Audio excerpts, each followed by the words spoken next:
It was finally time to pack up all my son's belongings.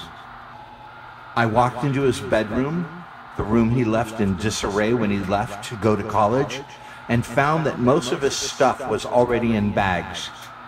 He had very little furniture, as he was growing away quickly from staying at my house when he returned on break, let alone live here. I was acting out a scenario I've seen in countless films, but unlike the movies, nothing was folded neatly and no sweet music was playing in the background. It was just stuff. A useless, mostly unwashed, lifeless collection discarded by a young man upon his death.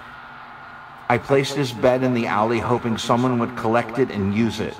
No such luck. 2 weeks later, when I managed to get it into the communal dumpster, I noticed that it was covered in cat pee. People ask me if I'm sleeping okay, and I'm tempted to laugh. Even a peaceful sleep is a 4 to 6 hour trip into denial that ends with the sudden awareness of a rude awakening. But most of my nights are spent in nightmares, or worse, the busy dreams. There was one where my son was playing drums, pounding and pounding as if to say, "Pay attention to me." All night long, I woke up drenched in sweat, out of breath, and exhausted, only to fall back to sleep and in my next dream jump in front of a moving train. Who wants to sleep if this is what's there, and this is what I have to look forward to, only to wake up to something even worse? Where there once was a family, I now have remaining children. Where there once was the unpredictability of phone calls, texts, visits, good news, bad news, events, life. Ah, yes, life. Remember that? Now there's a handful of survivors clinging together for dear life, knowing that another shoe can fall at any time, because now we all know no one is safe, no one is protected. Not really, not completely, not ever. And then there's the silence. For a season, my phone was ringing off the hook, and my email box full. My home was filled with sympathy cards, gifts, flowers, casseroles, heck, a lifetime supply of groceries, and people visiting, and people staying with me until it was time for everyone to go back to their lives. Now there's nothing. Just me, my house of memories, and the ghost of the person I was only a few short weeks ago, trapped in another dimension, trying to figure out what went wrong. It's good to talk, people will say, and call it catharsis.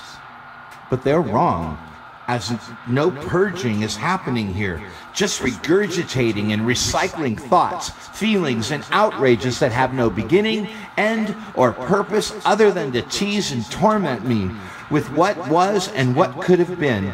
There's no music in this, no rock and roll, no good beat that I can dance to, and no happy ending. God has taken my greatest agony and turned it into the theater of the absurd that is now my life. Welcome to the Freak Show, everybody. Tell your friends, tell all your friends, and we'll get this baby to Broadway.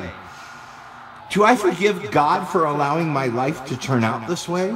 For being his servant, his minister, and still not being immune to tragedy?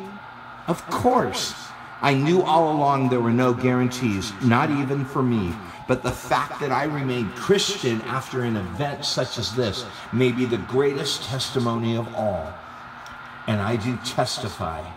I testify that God gave me a beautiful son, a wonderful friend, a challenging shard of iron, and a source of dreams when he was alive, and a reservoir of nightmares now that he's gone. Nightmares I will learn to treasure as sacred keepsakes of the dead. I'm grateful for the time I had with him, but it simply wasn't enough. I stood over my dead son, and I prayed that God would resurrect his lifeless body right then and there. And God said no.